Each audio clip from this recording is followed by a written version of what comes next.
салом бинандагони азиз, барномаи ахбори озодиро бо хабарҳои охир аз тоҷикистону ҷаҳон тақдими шумо мекунем. имрӯз 25 апрел аст ва дар нашри нави барнома ин гузоришҳоро дорем. фаъолони ҷомеаи шаҳрвандӣ дар тоҷикистон натиҷаи таҳқиқ ва муҷозоти афродеро интизоранд, ки сарбозонро бераҳмона латукуб кардаанд. Sababli az xizmat naftani hamon studentha ham miay. Hamon mebini axtan navorora вообще diri xidmatchan. ба довталабони кор дар Кореяи Ҷанубӣ дар давраҳои махсуси таълимӣ забони ин кишварро меомӯзанд. ва шаҳрвандони Ӯзбекистон дар Тоҷикистон пеш аз муҳлат барои тағйири сарқонуни нави кишварашон овоз медиҳанд.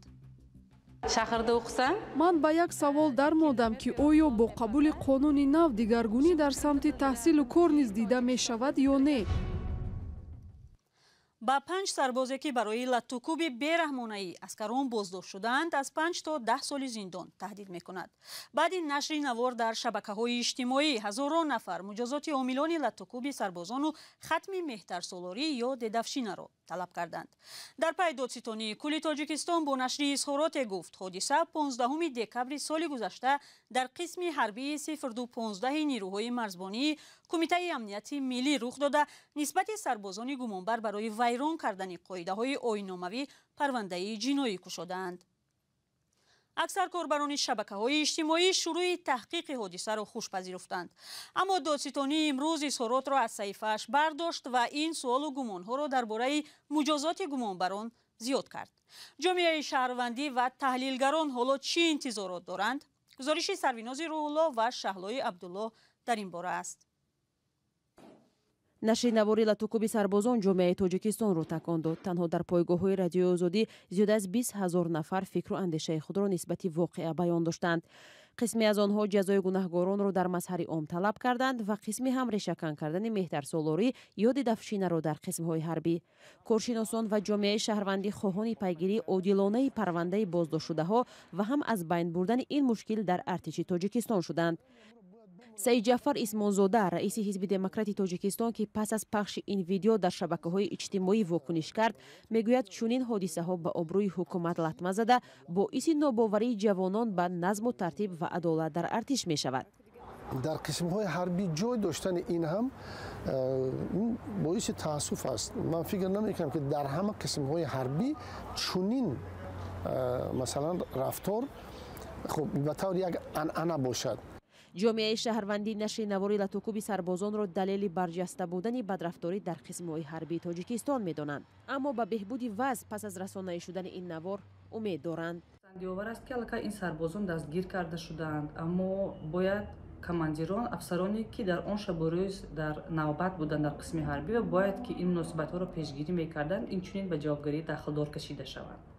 ҳатман бояд ки суд ҳамчун суди сайёҳ дар қисмҳои ҳарбӣ гузаронида шуда ҳамчун дарс барои дигар сарбозон ва афсарон нишон дода шавад ки ин амалҳои ҷинояткорона оқибати ҷавобгарии ҷиноиро доранд. расонаи шудани латукуби сарбозон аз сӯи ҳамхизматонашон нигаронии ҷиддии сокинонро ба бор овард.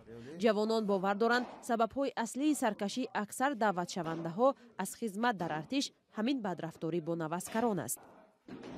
набояд мисол нав омадагиро бизанӣ ва бояд тарбия кунӣ. Sababli az xizmat naftani hamon studentha ham miay.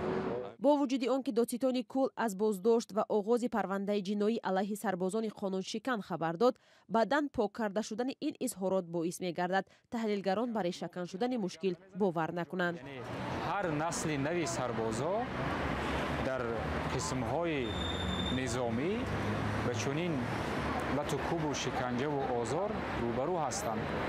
худашон аз сар мегузаронанд ва вақте ки ба солҳои дуввум мерасанд, сарбозои нав мебиёянд, бо ба сари сарбозои навомада дастдарозӣ мекунанд. яъне масалан сарбозои нава шиканҷа мекунанд. коре кардан дар кор ки ҳамин силсила канда шавад. то агар ҳамин силсила канда нашавад, озори сарбозо дар қисмҳои низомӣ аз байн намеравад. бадрафторӣ дар артиши Тоҷикистон ки дар баъзе ҳолатҳо ба маъюб шудан ё марги сарбозон меанҷомад, ҳарфи нав нест ва ҳамасола хабарҳо аз меҳтарсолорӣ шунида мешавад. танҳо дар як соли гузашта дар сафи нерӯҳои мусаллаҳ 22 сарбоз ба ҳалокат расиданд. мақомот эътироф мекунанд ки яке аз сабабҳо бадрафторӣ бо онҳо будааст. در دوشنبه برای آنهایی که می‌خواهند برای کار به کره روند کورس‌های کوتاه‌مدتی زبان کره‌ای تأسیس دادند. در این درس‌ها با داوطلبان عادی‌ترین راه‌های صحبت و فهمیدن این زبان را می‌آموزند. کره جنوبی سال‌های اخیر به مسیر نوی مهاجرت کاری تاجیکان تبدیل یافته است. موضوع را همکارمون خیرامان بقازاده تحقیق کرده است و حالا در استودیو با ما است. سلام خیرامان، در این کورس ها چی آموخته می شود؟ اصطلاحات کدام کسبی مشخص یا چیزهای دیگر؟ سلام زرانگیز بینندگان ارجمند، واقعا هم در مؤسسه دولتی مرکزی تعلیم کلانسالانی تاجیکستان آن در نزد وزارت مهنت است. کورس های 1 تا 3 ماهه آموزش زبان کره‌ای تأسیس شده است. مسئولان این مرکز گفتند 1 ماه تعلیم زبان 185 سامانی است و در این درس ها راههای عادی ترین فهمیدن و صحبت کردن با زبانی برای بسیار تاجیکستانی ها ناآشنای آسیایی فراهم می شود. ولی باید گفت این درس ها کفالت کار در کریر را نمی دهند. یعنی نبود سازشنامه مهاجرت کاری از تاجیکستان به جمهوری کره که چندین سال است مقامات اطرافش را صحبت میکنند سبب این است. بله زرانگیز، کاملا درست است. کره جنوبی سالهای آخر یک شریک دیگری مهمی تاجیکستان شده است.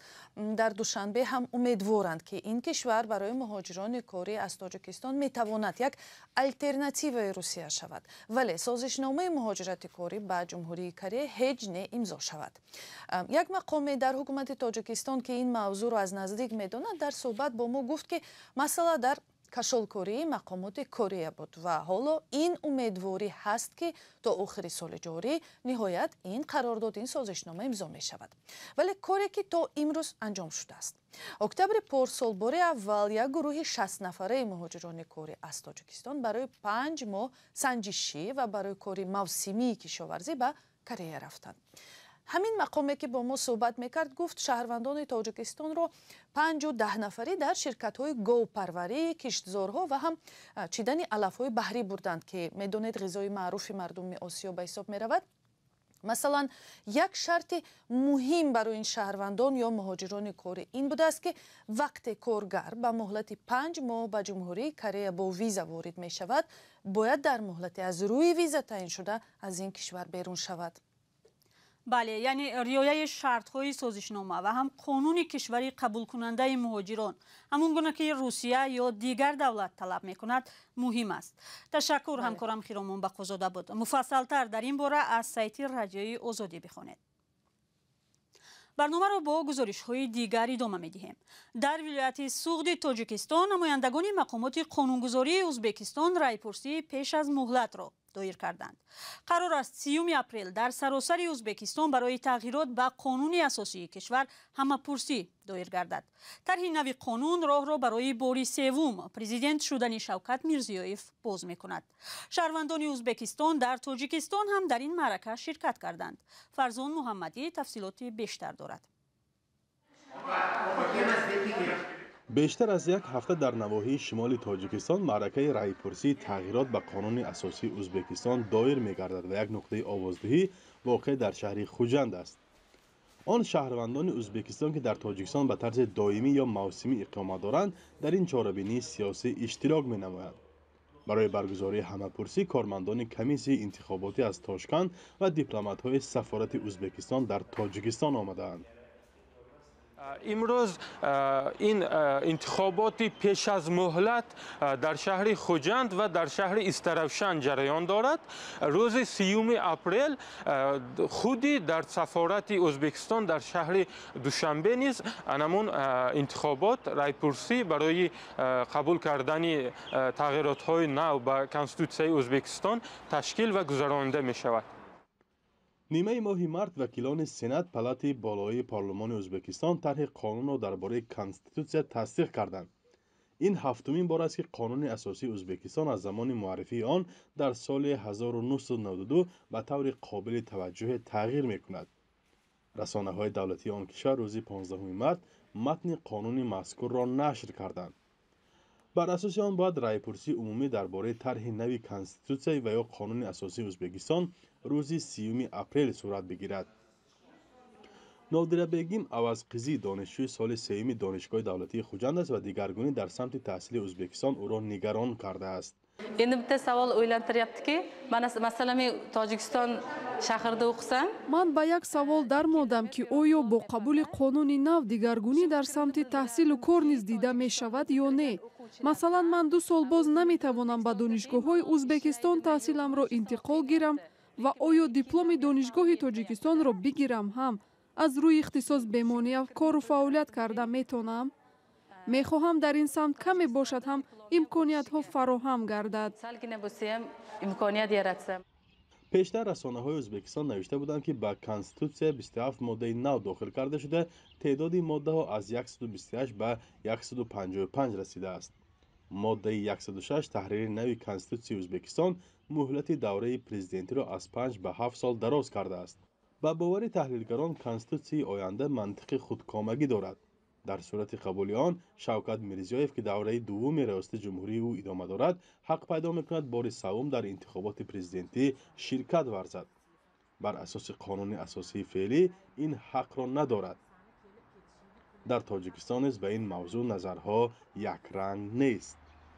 فرزان محمدی، رادیو آزادی، شهر خوجند. حالا میرویم به خطلون. در کلوب کارگردان‌ها اثری تاریخی خبرنگار احمد ابراهیم را روی صحنه گذاشتند.